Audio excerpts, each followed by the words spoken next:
ರಾಜ್ಯದಲ್ಲಿ ನಡೆಯಲಿರುವಂತಹ 2 ಕ್ಷೇತ್ರಗಳ by election ಅಖಾಡದಲ್ಲಿ ನಾಯಕರ ಅಬ್ಬರದ ಪ್ರಚಾರ ಮುಂದುವರೆದಿದೆ. ಉಪಚುನಾವಣೆಯ ರಣಾಂಗಣಕ್ಕೆ ದಳಪತಿ ಕೂಡ ಎಂಟ್ರಿ ಕೊಟ್ಟಿದ್ದಾರೆ. ಬಿಜೆಪಿ ಅಭ್ಯರ್ಥಿ ಪರವಾಗಿ ಕೇಂದ್ರ ಸಚಿವ ಎಚ್.ಡಿ. ಕುಮಾರಸ್ವಾಮಿ ಮತಬೇಟೆಯನ್ನ ನಡೆಸೋದಕ್ಕೆ ಅಖಾಡಕ್ಕೆ ಇಳಿದಿದ್ದಾರೆ.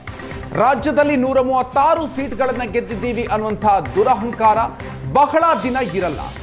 ಕೇಂದ್ರ ಕೊಡುವ ಅಕ್ಕಿಯನ್ನು ಕೊಟ್ಟು ಅನ್ನರಾಮಯ್ಯ ಅಂತ ಇದ್ದಾರೆ. ದಾವಣಗೆರೆಯಲ್ಲಿ ಸಿಎಂ ವಿರುದ್ಧ ಕುಮಾರಸ್ವಾಮಿ ಆಕ್ರೋಶವನ್ನು ಹೊರಹಾಕಿದ್ದಾರೆ. ಎಚ್.ಡಿ. ಕುಮಾರಸ್ವಾಮಿ ಅವರು ಇವತ್ತು ಪ್ರಚಾರದ ಕಣಕ್ಕೆ ಇಳಿದಿದ್ದು ರಾಜ್ಯ ಸರ್ಕಾರದ ವಿರುದ್ಧ, ಮುಖ್ಯಮಂತ್ರಿಗಳ ವಿರುದ್ಧ ಕಿಡಿಕಾರಿದ್ದಾರೆ. ರಾಜ್ಯದಲ್ಲಿ 136 ಸೀಟ್ ಗೆದ್ದಿದ್ದೀವಿ ಅನ್ನುವಂತಹ ದುರಹಂಕಾರ ಸರ್ಕಾರಕ್ಕೆ, ನಾಯಕರಿಗೆ ಇದೆ. ಅದು ಬಹಳ ದಿನ ಇರಲ್ಲ ಅಂತ ಹೇಳಿದ್ದಾರೆ. ಅದರ ಜೊತೆಗೆ ಕೇಂದ್ರ ಕೊಡುವಂತ ಅಕ್ಕಿಯನ್ನು ಕೊಟ್ಟು ಅನ್ನರಾಮಯ್ಯ ಅಂತ ಕರೆಸಿಕೊಳ್ತಿದ್ದಾರೆ ಅಂತ ಕೂಡ ಕುಮಾರಸ್ವಾಮಿ ಆಕ್ರೋಶವನ್ನು ವ್ಯಕ್ತಪಡಿಸಿದ್ದಾರೆ ದಾವಣಗೆರೆ ಪ್ರಚಾರವನ್ನು ಮಾಡುವಂತಹ ಸಂದರ್ಭದಲ್ಲಿ. ತಮಿಳುನಾಡು ನನ್ನ ಪಕ್ಷದ ಬಗ್ಗೆ ಚರ್ಚೆ ಮಾಡ್ತೀರಿ. 50 ಸೀಟ್ ಗೆದ್ದಿಲ್ಲ ಅಂತ ಹೇಳಿ, ಇವರು ಮುಖ್ಯಮಂತ್ರಿ ಅಂತ ಹೇಳಿ. ತಮಿಳುನಾಡಿನಲ್ಲಿ ಯಾರೋ ಭಿಕ್ಷೆ ಕೊಟ್ಟರು, ಡಿಎಂಕೆ ಅವರು. ನಿಮಗೆ ಭಿಕ್ಷೆ, ಒಂದು ರಾಷ್ಟ್ರೀಯ ಪಕ್ಷ ನಿಮ್ಮದು. 28 ಸೀಟ್ ಕೊಟ್ಟರು ಕೊನೆಗೆ ಹೊಡೆದಾಡ್ಕೊಂಡು. ಆ 28 ಸೀಟಲ್ಲೂ 5 ಸೀಟ್ಗೆ ನಿಮಗೆ ಕ್ಯಾಂಡಿಡೇಟ್ಗಳೇ ಇಲ್ಲ ಅಂತ ಹೇಳಿ ಕೊನೆಗೆ ಯಾರೋ ಸಿಗ್ತಾರೆ ಬೀದಿಲಿ ಅವರು ಕರ್ಕೊಂಬಂದು ನಿಲ್ಲಿಸ್ಕೊಂಡಿದ್ದೀರಿ. ನಿಮ್ಮ ಯೋಗ್ಯತೆ ಅಲ್ಲಿದ್ದೀರಿ. ಪಾಪ ಚಿಕ್ಕವು ಮಾತಾಡ್ತಾ ಇವ, ನಾವನ್ನೇ ನಮ್ಮ ಶಕ್ತಿಯಿಂದ ಬೆಳ್ಕೊಂಡು ಹೋದವು ನಮ್ಮ ಪಕ್ಷದಿಂದ. ಅವ ಮಾತಾಡ್ತೀವಿ. ಇಲ್ಲಿ ಬಂದು ನೋಡಿದೆ ನಾನು. ಆ ಹೆಸರು ಹೇಳೋದು ಬೇಡ. ಇವತ್ತು ಈ ರಾಜ್ಯದಲ್ಲಿ ಜಾತ್ಯತೀತ ಜನತಾದಳ ಕಾರ್ಯಕರ್ತರ ದುಡಿಮೆ ಮೇಲೆ 40 ಸೀಟುವರೆಗಾದರೂ ಗೆದ್ದಿದ್ದೀವಿ. ನೀವು ಒಂದು ಕೆಲಸ ಮಾಡಿ, ಬೇರೆ ಒಂದು ರೀಜನಲ್ ಪಾರ್ಟಿ ಮಾಡಿ ಸಿದ್ದರಾಮಯ್ಯ ಕಟ್ಟಿ ನೋಡೋಣ ಎಷ್ಟು ಸೀಟ್ ತಗೋತೀರಿ.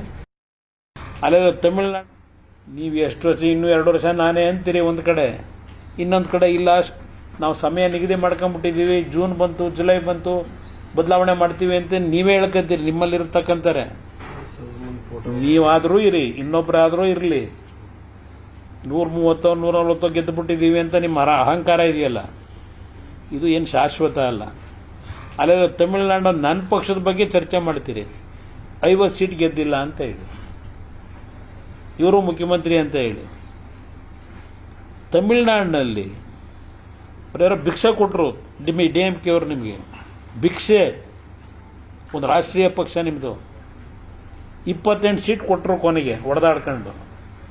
ಆ 28 ಸೀಟಲ್ಲೂ 5 ಸೀಟ್ಗೆ ನಿಮಗೆ ಕ್ಯಾಂಡಿಡೇಟ್ಗಳೇ ಇಲ್ಲ ಅಂತ ಹೇಳಿ ಕೊನೆಗೆ ಯಾರೋ ಸಿಗ್ತಾರೆ ಬೀದಿಲಿ ಅವರು ಕರ್ಕೊಂಬಂದು ನಿಲ್ಲಿಸ್ಕೊಂಡಿದ್ದೀರಿ.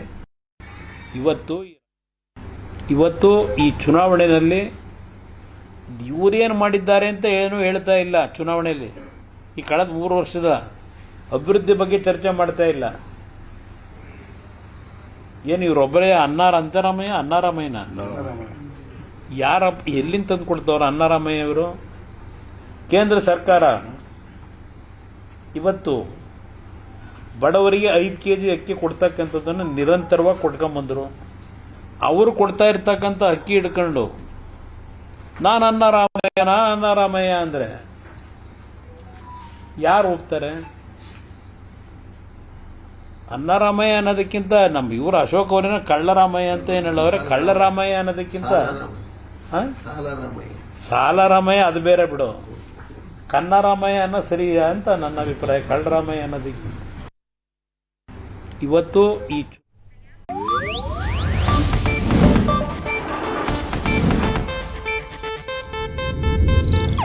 ಇದು ಏಷ್ಯಾನೆಟ್ ನ್ಯೂಸ್ ನೆಟ್ವರ್ಕ್ ಪ್ರಸ್ತುತಿ.